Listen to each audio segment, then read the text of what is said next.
Last lecture में हमने रिजॉल्वेंट colonel से फ्रेडोल इंटीग्रल इक्वेशन को सॉल्व करना सीखा था। अब हम कुछ और मेथड्स पढ़ेंगे फ्रेडोल इंटीग्रल इक्वेशन को ही सॉल्व करने के लिए, और उसमें भी कुछ स्पेशल टाइप के। जैसे लास्ट टाइम हमने देखा था कि कर्नल अगर आपका किस फॉर्म का था, पीछे वोल्टेरा इक्वेशन है, एक स्पेशल फॉर्म का हमने कर्नल लिया था, डिफरेंस कर्नल, तो उसमें हमने लैपलास मेथड लगाया था।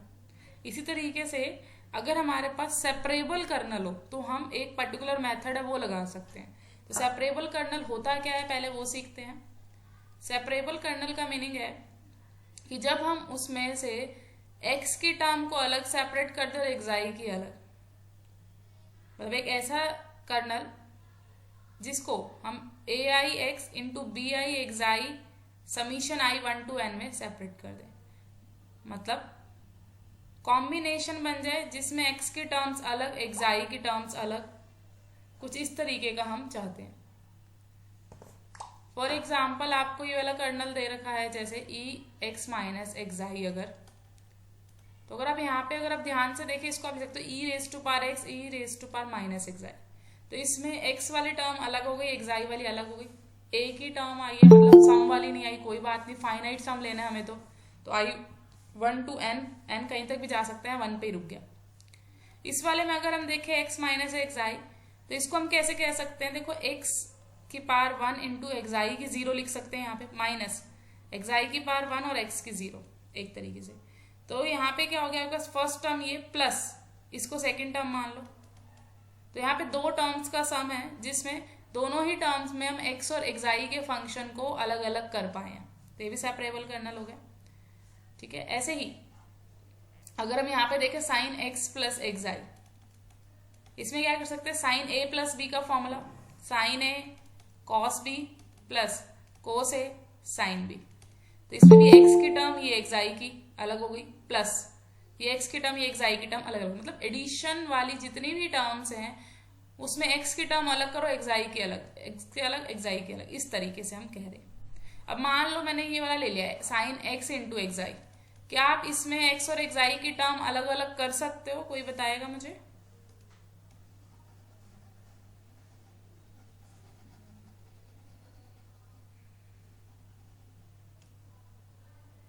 कोई फॉर्मूला है यहाँ पे जिससे इसको हम दो अलग अलग x और xi की टर्म में लिख पाए?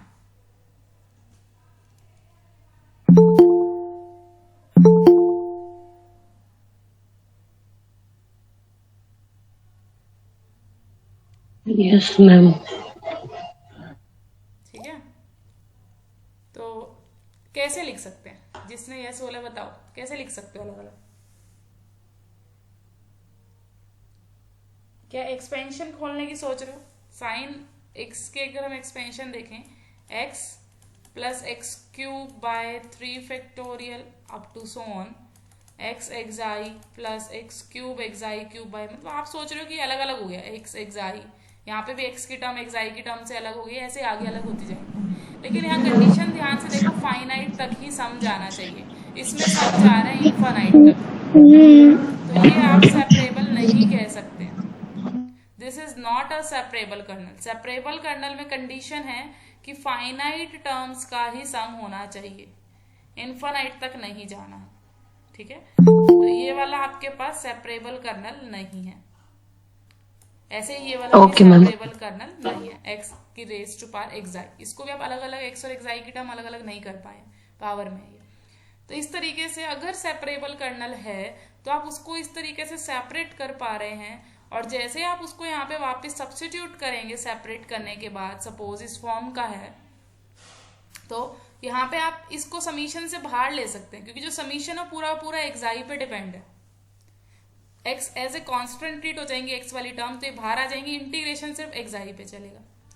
अब जो इंटीग्रेशन है यहाँ से ध्यान से देखो अगर आप, तो a टू b एक फाइनाइट लिमिट है, सारी xi की टर्म है, तो आप इसका xi के विद रिस्पेक्ट जब इंटीग्रेशन कर देंगे और xi में a टू b पुट कर देंगे तो एक कांस्टेंट वैल्यू निकल के आएगी। तो उस कांस्टेंट वैल्यू को हम लेट कर सकते हैं कि वो वैल्यू कोई ci निकल के आ रही है। हर एक के लिए अलग निकल के आएगी ना, B1 के लिए C1 हो गई, B2 के लिए C2, B3 के लिए C3, तो हम इसको CI एज्यूम कर सकते हैं, वैल्यू को लेट कर सकते हैं। Here CI is equal to A to B BI xi mu xi dxi। तो हमारा यही प्रोसीजर रहेगा, जब भी सेपरेबल कर्नल हो तो उसको आप सेपरेट करके लिखो और x की टर्म को बाहर ले जाओ इंटीग्रेशन से।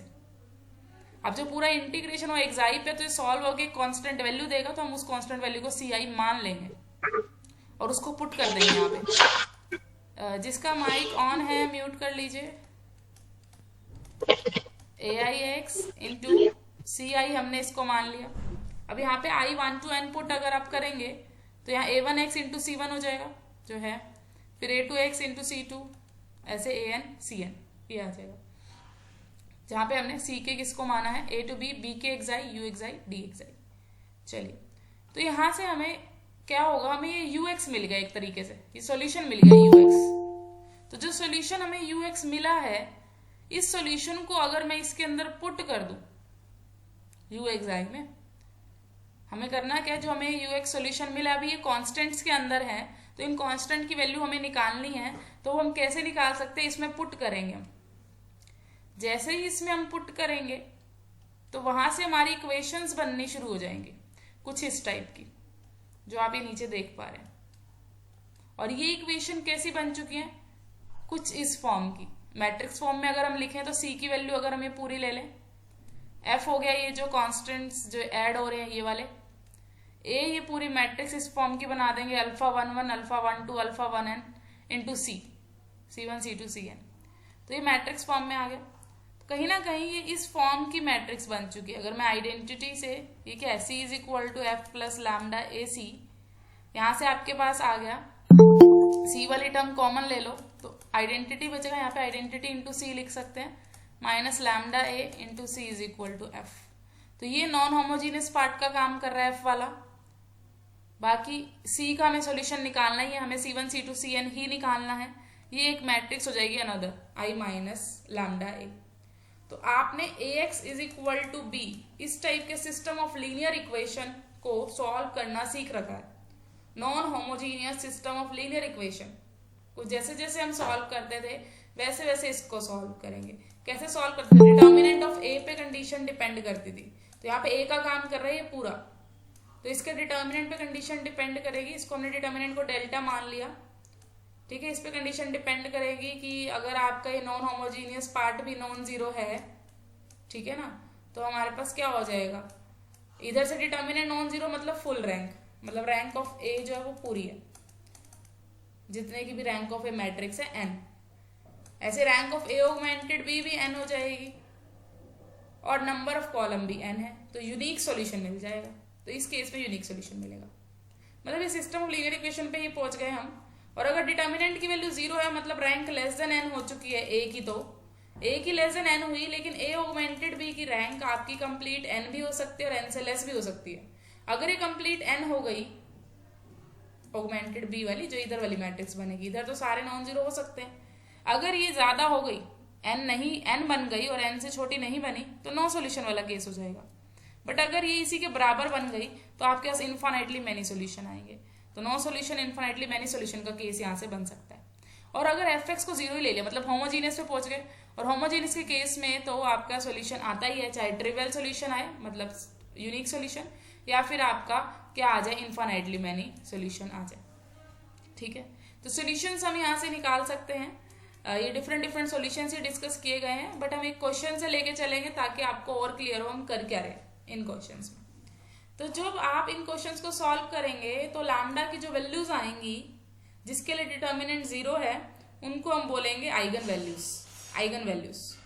और उनके लिए जो नॉन ट्रिवियल सॉल्यूशन मिलेगा, मतलब नॉन जीरो सॉल्यूशंस, उसको हम बोलेंगे आइगन फंक्शंस, ठीक है। और सेपरेबल कर्नल जो आपने पढ़ा, इसको कई बार डीजनरेट कर्नल भी बोल देते हैं पेपर में। डीजनरेट कर्नल भी डिफाइन करना आ सकता है, तो कंफ्यूज मत होना, डीजनरेट कर्नल का मतलब यही है सेपरेबल कर्नल। चलो, अब हम वही कर रहे हैं इस क्वेश्चन के अंदर। हम इस इंटीग्रल इक्वेशन को सॉल्व करना चाह रहे हैं और इसके सारे पॉसिबल केसेस को डिस्कस करेंगे कि क्या क्या इसके सॉल्यूशन आ सकते हैं, ठीक है। देखो कैसे करेंगे। ये एक इक्वेशन है आपके पास दी हुई, इस इक्वेशन को देख के क्या आपको पता चल रहा है जो कर्नल है क्या वो सेपरेबल कर्नल है 1 माइनस 3x xi। यहां से अगर आप देखोगे 1 को हम लिख सकते हैं x की पावर 0 xi की पावर 0 माइनस 3 इंटू एक्स की पावर 1 xi की पावर 1। तो कहीं ना कहीं ये x का फंक्शन xi का फंक्शन, यहाँ पे भी x का फंक्शन xi का फंक्शन, ठीक है, कॉम्बिनेशन है। तो ये एक सेपरेबल कर्नल बन रहा है। अब इस सेपरेबल कर्नल को कैसे सॉल्व करना था, x वाली टर्म को बाहर लेके जाना है हमने। तो हम क्या करेंगे, ux is equal to F x plus lambda, एक बार तो इंटीग्रेशन 1 के साथ ले जाओ, म्यू xi डी xi, एक बार इंटीग्रेशन को माइनस 3x xi के साथ ले जाओ, u xi डी xi। अब इसी में ही फर्स्ट वाले में तो x की कोई टर्म है ही नहीं, तो सिंपली इसको सॉल्व करो, कुछ ना कुछ कांस्टेंट आंसर आएगा, इसका नाम दे दो c1 से c1। इसमें x की टर्म है माइनस 3x, तो इसको बाहर ले आओ माइनस 3x को, लैम्डा भी बाहर है। बाकी जो बच गया, क्या बच गया, 0 to 1 xi mu xi D xi, इससे तो अलग बचा है, तो इसको एक अनदर कांस्टेंट का नाम दे दो c2 का। तो आप देख सकते हो हमने यही कुछ लिखा है नीचे, f x plus lambda c1 minus 3x lambda c2, ये यही वाली इक्वेशन है। F x plus lambda common आ गया, c1 माइनस 3x c2, यही लिखा है हमने।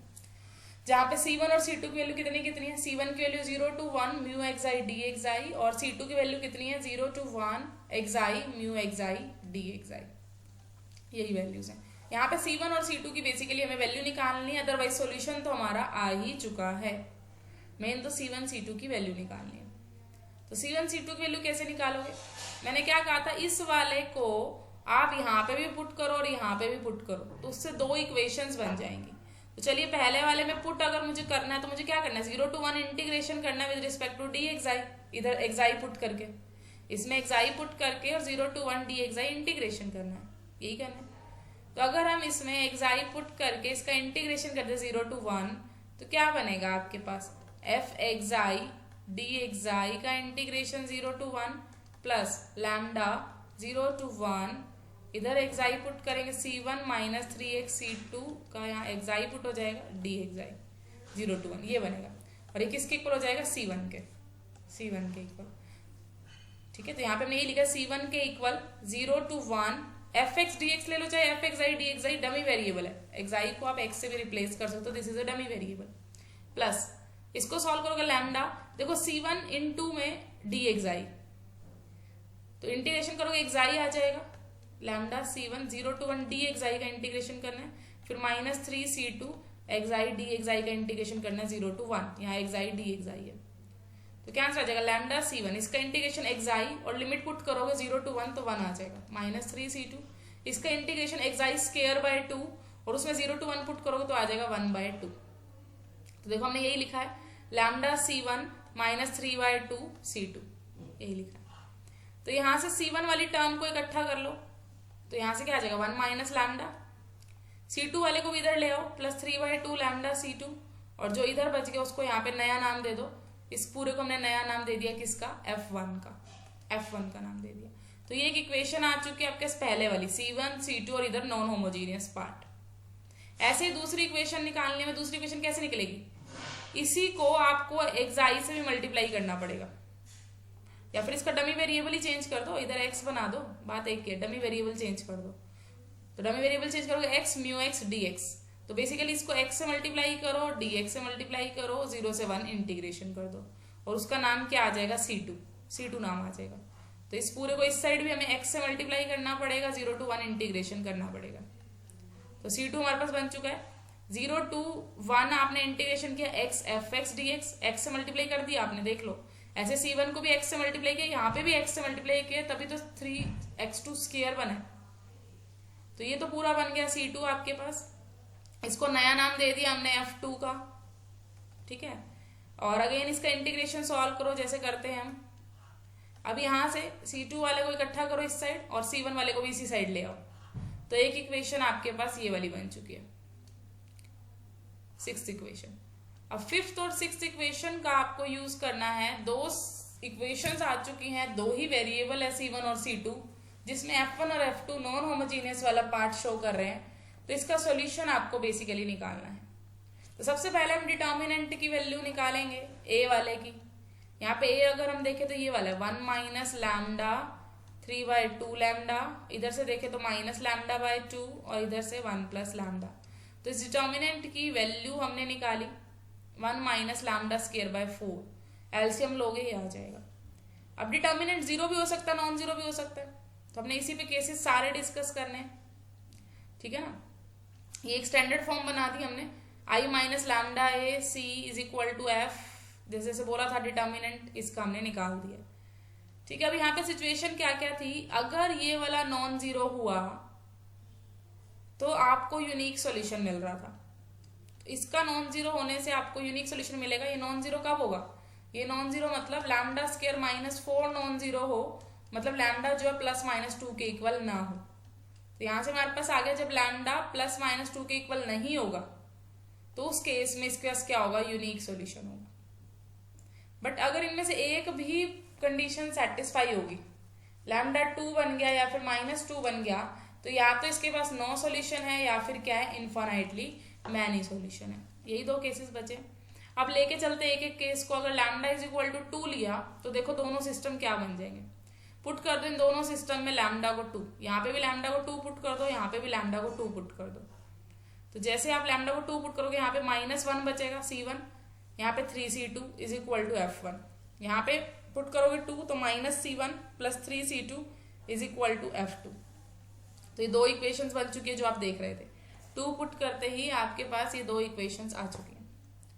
अब इसके बाद इसका अगर हम ध्यान से देखें तो ये दोनों इक्वेशन तो बिल्कुल सेम है। अगर ये भी सेम हो गए तो हमारे पास एक ही इक्वेशन बचेगी, लेकिन वेरिएबल दो होंगे, तो इनफाइनाइटली मैनी सॉल्यूशन का केस हो जाएगा अगर ये दोनों सेम हो गए। तो अगर ये दोनों डिफरेंट हुए, डिफरेंट होने का मीनिंग ये है कि कहीं ना कहीं इस साइड तो दोनों तरफ 5 है, लेकिन इस साइड आप ए ले रहे हो तो इस साइड बी ले रहे हो, दोनों डिफरेंट ले रहे हो। ऐसा कैसे पॉसिबल है कि 5 तो 5 के इक्वल होगा भाई, इनसे तो a is equal to b ही आएगा, तो ये नो सॉल्यूशन वाला केस हो जाएगा। अगर ये दोनों इक्वल नहीं हुए तो किसका सॉल्यूशन का केस हो गया, नो सॉल्यूशन का केस हो गया। और अगर ये दोनों इक्वल हो गए तो एक ही इक्वेशन बचेगी, दो अननोन होंगे तो एक फ्री हो गया, मतलब आपको इनफाइनाइटली मेनी सॉल्यूशन मिल गए, ठीक है। अगर ये इक्वल नहीं है तो उसका मीनिंग है नो सॉल्यूशन, और अगर ये इक्वल हो गए तो इनफाइनाइटली मेनी सॉल्यूशन। अब इक्वल होना मतलब F1 क्या लिया था हमने, 0 to 1 fx dx, और ऐसे ही F2 क्या लिया था, 0 to 1 x fx dx। इसको इधर ले आओ, इस साइड में इंटीग्रेशन से कॉमन ले लो, 1 - x fx dx। अब इसका आंसर 0 आना चाहिए, हम ये कह रहे हैं। तब क्या मिल जाएगा आपको, इनफाइनाइटली मैनी सॉल्यूशन मिल जाएगा।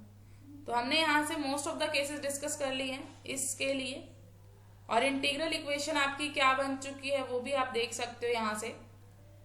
एक्चुअली में अगर आप देखो तो आपका सॉल्यूशन क्या था, ux जो आपने लिया था fx + lambda C1 - 3x C2, ठीक है। तो यहां से वही कर रहे हैं हम, C1 लैम्डा C1 मतलब 1C1 - 3x C2, यही तो था, और लैम्डा की वैल्यू 2 पुट कर रहे हैं हम यहाँ पे। एक्चुअली में आपका ux था fx + लैम्डा C1 - 3C2x, ये था आपके पास। तो यहाँ पे लैम्डा की वैल्यू 2 पुट करने, क्योंकि इस केस में हम 2 पे काम कर रहे हैं। तो जैसे आप 2 पुट करोगे, कर दिया पुट, फिर उसके बाद यहां से अगर आप देखोगे C1 × 1 + C2 - 3x। अब इसमें 7th इक्वेशन को हम पुट कर रहे हैं। अगर आप ध्यान से देखो 7th इक्वेशन क्या थी, -C1 + 3C2 की वैल्यू F1 है, और जो F1 F2 के इक्वल भी है इसी केस में, जो हम इनफाइनाइटली मैनी वाला केस ले रहे हैं। तो यहाँ पे आप पुट कर सकते हो इसकी जगह पे, C1 की जगह पे 3C2 - F1। यहाँ से C1 की वैल्यू निकाली हमने और उसको वहां पे पुट कर दी, C1 की वैल्यू निकाली और यहाँ पे पुट कर दी। तो ये हमें मिल चुका है यहाँ पे अलग अलग क्या सेपरेट। तो ux का हमें एक तरीके से आंसर मिल चुका है, इनफाइनाइटली मैनी सॉल्यूशन वाला। इनफाइनाइटली मैनी सॉल्यूशन वाला आपको आंसर मिल चुका है। सिमिलर वे से आप लैम्डा इज इक्वल टू -2 के लिए सॉल्व करोगे, बिल्कुल सिमिलर वे से, उसके लिए भी आपको इनफाइनाइटली मैनी सॉल्यूशन जिस केस में मिलेगा वो ये सॉल्यूशन मिलेगा, बिल्कुल सिमिलर वे से। तो हमने नॉन होमोजीनियस वाले सारे केसेस कर लिए जब हमने fx को नॉन जीरो हम लेके चले थे। अब हम होमोजीनियस वाला केस करेंगे जब fx 0 है। तो इस सिचुएशन में क्या होगा, fx 0 होते आपकी इक्वेशन में दोनों तरफ 0 आ जाएगा, ठीक है।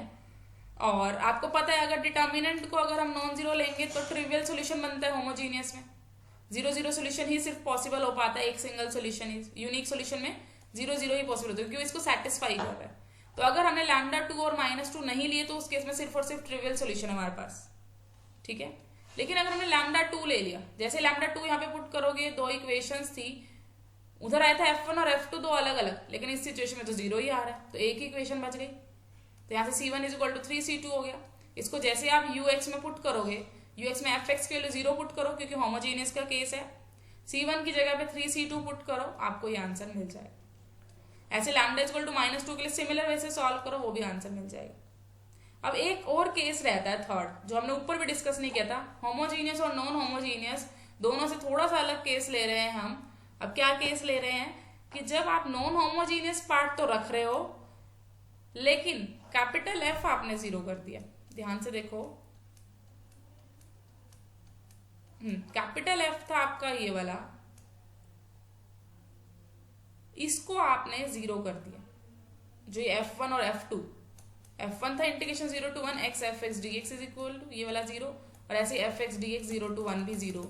ये केस भी तो बन सकता है कि कैपिटल F 0 हो जाए, ठीक है।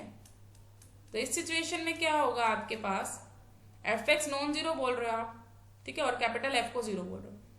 इस केस में देखो पहला केस तो सेम ही आएगा, जो सिस्टम 8 है उसके पास ट्रिवियल सोल्यूशन ही बनेगा, C1 और C2 दोनों 0, क्योंकि F को तो 0 ही कर दिया ना आपने, जो उस साइड F है, ये F तो आपने 0 ही कर दिया। ऊपर लेके चलते हैं और ये वाला F1 F2 0 कर दिया आपने, तो ये 0 करते ही अभी भी आपके पास सिचुएशन क्या बची, ये 0 हो गए दोनों, F1 भी और F2 भी, तो इक्वेशन तो एक ही बची ना, यहाँ से ये 0 होते -C1 + 3C2 = 0। तो यहाँ से C1 = 3C2 आ गया एक तरीके से। तो इसको जब आप ऊपर पुट करोगे साइमल्टेनियसली उसमें ही, ठीक है, दोनों इक्वेशन को सेटिस्फाई करने के लिए UX वाले सॉल्यूशन के अंदर, तो आपके पास सिर्फ और सिर्फ FX बचेगा, क्योंकि प्लस में क्या था C1 - 3xC2। अब ये तो दोनों इक्वल हैं तो ये 0 ही दे जाएंगे आंसर, तो सिर्फ FX ही बचेगा। केस डिस्कस करो लैम्डा = 2 वाला, अगेन कर लोगे आप इस केस को, जस्ट पुट करना है आपको लैम्डा = 2, सेम वे से जैसे अभी ऊपर पुट करा था लैम्डा = 2, एक इक्वेशन आएगी लैम्डा 1 = 3C2, सोल्यूशन निकल आएगा। बस फर्क इतना आएगा, ऊपर आपका FX 0 था यहाँ पे, अब आपका FX 0 नहीं रहेगा, अब आपका FX रहेगा, यहाँ पे भी FX रहेगा, बाकी सोल्यूशन पूरा सेम आएगा। जैसा आपका होमोजीनियस वाले केस में सोल्यूशन आया है बिल्कुल सेम सोल्यूशन आएगा, बस यहाँ पे FX आपके पास रहेगा। तो टोटली अगर हमने सारे केसेस देखे, कौन कौन से केसेस किया, होमोजीनियस भी, नॉन होमोजीनियस भी, और ऐसा केस भी किया कि जिसमें F1 F2 तो 0 हो जाए लेकिन होमोजीनियस पार्ट रहे, 3 केसेस हमने किए हैं।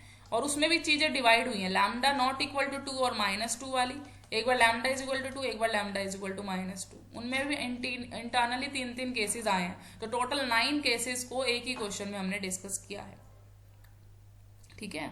अगर आपके पास आपको मेन जो चीज थी FX गिवन नहीं थी, तब आपका काम थोड़ा सा मुश्किल हुआ, क्योंकि FX को दो अलग अलग सिचुएशन में लेके चलना पड़ा कि FX 0 है या FX 0 नहीं है, ठीक है। अगर FX ऑलरेडी ही 0 गिवन है फिर आपको एक ही केस करना है, सिर्फ होमोजीनियस वाला। जैसे अगले क्वेश्चन में FX ऑलरेडी 0 गिवन है, होमोजीनियस पार्ट जो है, नॉन होमोजीनियस पार्ट यहाँ पे है ही नहीं, तो इसमें सिंपल सा ही हो जाएगा। तो इसको आप सेल्फ ट्राई करना, कैसे करना है आपको, 0 to 2π, पहले इसकी आप सेपरेबल करो colonel, sin A cos B + cos A sin B, ठीक है, ut dt। तो इस सिचुएशन में जब आप इसको अलग अलग करोगे, cos sin x को पहले बाहर लोगे क्योंकि कांस्टेंट हो गया x वाली पार्ट, 0 से 2π cos t ut dt, पहले वाले से यही आ जाएगा। फिर प्लस लैम्डा इंटू यहां से cos x अब बाहर जाएगा, 0 to 2π sin t ut dt, ये t वाली पार्ट हो गई। तो पूरा t वाला पार्ट है और 0 to 2π आप इंटीग्रेशन की लिमिट लगा रहे हो, तो इसका नाम C1 दे दो, ऐसे इसका नाम C2 दे दो। तो दो कांस्टेंट है, दो इक्वेशंस बन जाएंगी C1 और C2 में पुट करने से, U2 को मल्टीप्लाई करो sin t से, फिर 0 to 2π इंटीग्रेशन करो। तो इसी मेथड से जो आपने किया है उसी से सॉल्व करो, बस अब आपको केसेस नहीं बनाने पड़ेंगे फर्दर, ऑटोमेटिकली आपका सोल्यूशन निकल आएगा जो सोल्यूशन इन्होंने दे रखा है। ठीक है, तो इसको आपको खुद ट्राई करना है इन क्वेश्चंस को, जो बाकी क्वेश्चंस हैं चाहे वो पीछे वाले पार्ट में आए बट आ जाती है। जिसने भाई बैक वाला पार्ट करना उसके लिए इंपॉर्टेंट है theorem. For the Fredholm integral equation y(x) is equal to this with symmetric kernel, इसने बोल दिया ये कर्नल क्या है, सिमेट्रिक कर्नल है मान के चलो।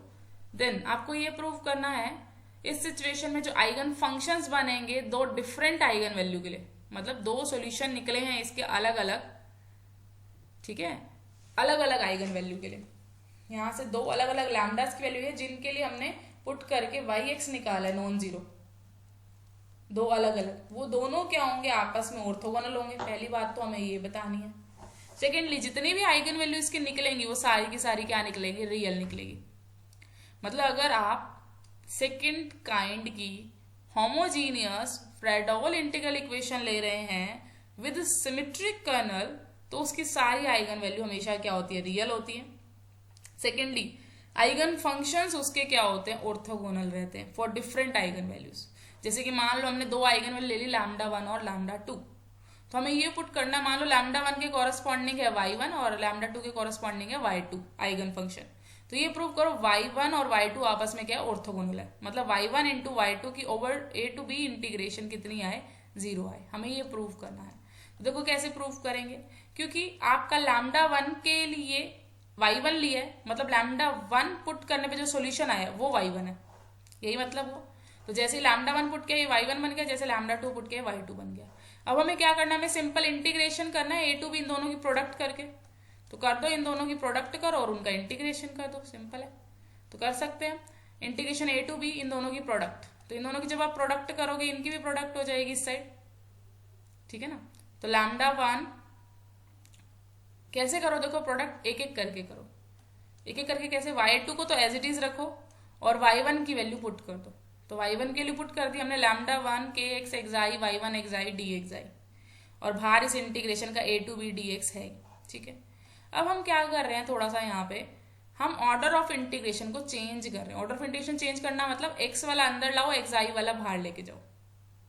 तो सिंपल है, x वाली सारी टर्म अंदर ले लो, अंदर ले लो, y2x को भी अंदर ले आओ, और x वाला ये है इसको रहने दो यहीं पे, xi वाले को बाहर ले जाओ, सिर्फ xi इसमें था इसको बाहर ले गए, ये वाला भी बाहर चला गया, ठीक है। तो पीछे वाला इंटीग्रेशन xi का हो गया, आगे वाला इंटीग्रेशन x के लिए हो गया। चलो अब क्योंकि सिमेट्रिक कर्नल दे रखा तो x xi को आप xi भी लिख सकते हो, नो प्रॉब्लम, क्योंकि सिमेट्रिक कर्नल है। तो अब आपके पास यहाँ से क्या आ गया, ये किसकी वैल्यू थी, पूरी की पूरी, ये अगर आप वैल्यू देखो तो ये वाली वैल्यू आई है आपकी, तो किसकी वैल्यू होगी, y2 बाय λ2 की, y2 बाय λ2 हम इसके लिए पुट कर सकते हैं। तो आपके पास आ गया λ1 by λ2 integration a to b y1x y2x dx, ये आ गया। देखो xi डमी वेरिएबल है तो आप x में भी उसको चेंज कर सकते हो, that is a dummy variable. अब यहाँ पे भी यही था, यहाँ पे भी यही है, तो दोनों को इकट्ठा इस साइड ही ले आओ, क्या बचेगा, यहाँ से 1 बचेगा, यहाँ से λ1 by λ2, this is equal to 0। अब क्या ये 0 हो सकता है, अगर ये 0 हुआ तो इट मीन्स आप करो λ2 माइनस λ1 0 है, आप करो λ1 इज इक्वल टू λ2 है, but this is not possible क्योंकि आपको डिस्टिंक्ट आइगन वैल्यू दी थी। तो किसको 0 होना पड़ेगा, इसी को 0 होना पड़ेगा अगर आंसर 0 आ रहा है तो हमने प्रूफ कर दिया कि यही क्या है, 0 है। पहला पार्ट हमारा प्रूफ हो चुका है। सेकेंड पार्ट में हमें ये प्रूफ करना था कि जो ये आइगन वैल्यू आ रही है आपके पास ये रियल है। हम उल्टा सपोज कर लेंगे कि जो ये आइगन वैल्यू का सेट है आपके पास, कोई ना कोई उसमें से नॉन जीरो आइगन वैल्यू आएगी। उल्टा कर लिया, we assume on the contrary that there is eigen value lambda not which is not real, जो रियल नहीं है, से लैम्डा नॉट। तो लैम्डा नॉट एक ऐसी आइगन वैल्यू है जो इमेजिनरी में जा रही है, alpha not plus iota beta not, जहां पे बीटा नॉट क्या हो, नॉन जीरो, पक्का आयोटा वाली टर्म आए। अल्फा नॉट और बीटा नॉट तो रियल है लेकिन बीटा नॉट नॉन जीरो ताकि आयोटा वाली टर्म आए। अब क्योंकि आपने वाई नॉट इसका कॉरस्पॉन्डिंग आइगन फंक्शन मान लिया, अगर लैम्डा नॉट आइगन वैल्यू है तो ठीक है, सेटिस्फाई कर जाएगी, इसमें पुट कर दिया हमने हर तरफ। अब हम ये यहाँ पे प्रूव करने वाले हैं कि जो इसका आइगन फंक्शन वाई नॉट है ना, वो क्या है, वो भी रियल नहीं है। अगर आप नॉन रियल आइगन वैल्यू के लिए कोई आइगन फंक्शन बना रहे हो तो वो भी क्या होगा, रियल नहीं होगा। हम ये पहले प्रूव करेंगे, पहले हम ये प्रूव करेंगे, फिर इसकी हेल्प से हम दिखाएंगे कि आइगन वैल्यू रियल नहीं हो सकती। इसकी हेल्प से दिखाएंगे हम, यहाँ से कॉन्ट्राडिक्शन लाएंगे आगे, ठीक है। तो पहले दिखाते हैं, पहले हमारा ये है, फर्स्टली हम ये प्रूव करेंगे कि नॉन रियल आइगन वैल्यू के लिए आइगन फंक्शन भी नॉन रियल ही आता है। तो आप उल्टा मान लो, इफ अगर वाई नॉट रियल वैल्यूड हुआ, अगर वाई नॉट रियल वैल्यूड हुआ तो जैसे आप यहाँ से रियल और इमेजिनरी पार्ट को सेपरेट करोगे तो हमें क्या मिल जाएगा। देखो ये रियल वैल्यूड है फंक्शन, ये रियल हो गया। यहाँ से रियल पार्ट क्या क्या मिलेगा हमें, लैम्डा नॉट को पुट करोगे अगर alpha not plus iota beta not plus iota beta not, तो ये रियल पार्ट हो गया पूरा का पूरा जो हमने लिखा है y naught d x i. और इसके साथ जब पुट करेंगे ए टू बी के x x i y naught d x i, तो ये वाला तो हो गया रियल पार्ट, इसको इस रियल से कंपेयर कर दो। ये हो गया इमेजिनरी पार्ट, इसको इक्वल टू 0 रखना पड़ेगा हमें क्योंकि वाई नॉट तो रियल है, तो ये 0 के इक्वल आ गया और ये वाला रियल पार्ट के इक्वल आ गया। अब अगर ये 0 है, बीटा नॉट तो 0 हो नहीं सकता, आपने ही कहा है, गिवन था beta not not equal to 0, तो इट मीन्स ये वाला पूरा का पूरा 0 बन गया, इसको 0 होना पड़ेगा। और अगर ये 0 हुआ, ठीक है ना, अगर ये 0 हुआ इट मीन्स यहाँ पे आपने 0 पुट कर दिया, इट मीन्स वाई नॉट 0 है। बट वाई नॉट तो आइगन फंक्शन बना था, आइगन फंक्शन तो तभी बनता है जब वो नॉन जीरो आना चाहिए, तो कॉन्ट्राडिक्शन आ गई। इट मीन्स जो हमने वाई नॉट लिया है वो जो है वो कुछ ना कुछ इमेजिनरी पार्ट रखेगा। हमने y not real valued function लिया, गलत हो गया, हमें ये मिल गया कि वाई नॉट कोई ना कोई रियल वैल्यूड फंक्शन नहीं बनेगा, कुछ ना कुछ इमेजिनरी पार्ट रखेगा। तो मान लो वाई नॉट को alpha x plus iota beta not x, beta not नहीं बीटा एक्स, ठीक है। तो यहां से अब क्या करेंगे हम, इसी में अगर मैं आयोटा को माइनस आयोटा से चेंज करना चाहूंगी तो हम इसको नाम दे देते हैं वाई नॉट बार का। वाई नॉट बार क्या है, alpha x minus iota beta x, इसको नाम दे दिया हमने वाई नॉट बार का। तो चेंज करते हैं इसमें ही, जो ऊपर आपके पास है इक्वेशन नंबर 6, इसके अंदर चेंज करना है आपको, क्योंकि हम लास्ट यहीं तक पहुंचे थे और यहां से पहुंचने का हमने ये दिखाया था कि वाई नॉट भी क्या होगा, एक इमेजिनरी पार्ट ही होगा, तो यहां तक पहुंचे थे। इसमें क्या करो, कॉन्जुगेट ले दो, यहाँ कॉन्जुगेट आएगा, लैम्डा नॉट पे भी कॉन्जुगेट आ जाएगा, वाई नॉट पे भी कॉन्जुगेट आ जाएगा, तो वही हमने किया, तीनों पे कॉन्जुगेट लगा दिया। अब यहां से हमें ये पता लग गया कि लैम्डा नॉट भी एक eigen value corresponding to this, ठीक है। तो हमें एक यहां से क्या मिल गई, क्योंकि लैम्डा नॉट आपकी नॉन रियल आइगन वैल्यू थी, तो लैम्डा नॉट कॉन्जुगेट भी नॉन रियल आइगन वैल्यू ही होगी। लैम्डा नॉट के अल्फा प्लस आयोटा बीटा, तो लैम्डा नॉट कॉन्जुगेट क्या बना, अल्फा माइनस आयोटा बीटा, जहां पे बीटा नॉन जीरो था। तो अगर ये आपकी कैसी आइगन वैल्यू, इमेजिनरी, तो ये भी तो इमेजिनरी आइगन वैल्यू बनी। और आपको पता तो डिफरेंट आइगन वैल्यूज के लिए, दोनों डिफरेंट है, टू डिफरेंस आइगन वैल्यू के लिए जो आइगन फंक्शंस बनते हैं वो क्या बनते हैं, ऑर्थोगोनल बनते हैं। अभी हम फर्स्ट पार्ट में प्रूव करके आए हैं। तो जो इनके आइगन फंक्शन है कौन कौन, वाई नॉट और वाई नॉट बार, ये क्या हो जाएंगे, 0 हो जाएंगे ऑर्थोगोनल की वजह से। अब किसी नंबर में अगर उसका कॉन्जुगेट अगर हम मल्टीप्लाई करें तो क्या बनता है, मोड जेड का स्क्वायर, तो इसी का स्क्वायर हो गया ये, ठीक है। वाई नॉट था क्या आपके पास, alpha x plus iota beta x, तो मॉडुलस वैल्यू का स्क्वायर मतलब alpha square plus beta square. अब किसी का इंटीग्रेशन 0 आ रहा है अगर हर वैल्यू के लिए, तो ये अंदर वाले ही 0 होने पड़ेंगे। आपने दिखा दिया अल्फा भी 0 है बीटा भी 0 है, मतलब आपने किसको 0 दिखा दिया, वाई नॉट को 0 दिखा दिया, क्योंकि वाई नॉट क्या था, alpha plus iota beta. But why not तो आइगन फंक्शन था, तो 0 हो ही नहीं सकता, कॉन्ट्राडिक्शन आ गई। अब इस कॉन्ट्राडिक्शन से जो हमने सपोज किया था वो गलत है, it means lambda naught must be real. तो यहां से आपका प्रूफ कंप्लीट हुआ। This is a very very very important theorem.